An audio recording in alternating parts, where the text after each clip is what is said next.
వామ్మో! ఇంత పెద్ద రింగులు వేళ్ళతో పాటు చెయ్యి కూడా కవర్ అయిపోయేలా ఉందే. బ్యాంగిల్స్ కూడా పెద్ద పెద్దగా ఉన్నాయి. ఇవైతే లైట్ వెయిట్ అంట. నేను షాప్‌ని కవర్ చేసే గ్యాప్‌లో మా బుడ్డోడు కొత్త ఫ్రెండ్స్‌ని పరిచయం చేసుకొని వాళ్ళతో ఆటలు కూడా ఆడేస్తున్నాడండోయ్! ఎంత పెద్ద బ్యాంగిలో ఎప్పుడూ అందరి వీడియోలో చూడటమే తప్ప డైరెక్ట్‌గా ఎప్పుడు చూడలేదసలు. ఇలాంటి పెద్ద పెద్ద బ్యాంగిల్స్ నాకు అస్సలు నచ్చవు. సో ఎలాగో కొనం. కనీసం వేసుకుందామని ట్రైలేసాను. పెద్ద కంకణంలా ఉంది. ఇది వేసుకున్న దానికంటే వేసి తీయడానికే చాలా టైం పడుతుంది. అంత పెద్ద స్క్రూ ఉంది మరి. ఈ బ్యాంగిల్ ఒకటి 36 గ్రాములంట. ఇలా చాలా రకాలు ఉంటాయి ఇందులో. ఇలాంటి పెద్ద పెద్దవి మ్యాక్స్ ఎక్కువగా ముస్లిమ్స్ కొనుక్కోవడానికి ఇంట్రెస్ట్ చూపిస్తూ ఉంటారు.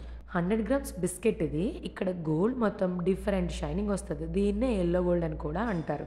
ఇక్కడ స్టోన్ ఐటమ్స్ పెద్దగా ఉండవు. అన్ని ప్లెయిన్. మన వాళ్ళకైతే ఐటమ్స్ పెద్దగా ఎక్కువ. ఎందుకంటే అన్ని భారీ భారీగా ఉంటాయి కాబట్టి. ఈ హారాలు చూసారా ఎంతెంత ఉన్నాయో. ఈసారి పెద్ద హారాన్ని ఎలా అయినా ట్రై చేయాల్సిందే. ట్రై చేయడం అంటే వేసుకోవడానికండో, కొనుక్కోవడానికి కాదు. ఇక్కడ పువ్వులు కూడా బంగారంతో అమ్మేస్తున్నారండి. ఏంటో.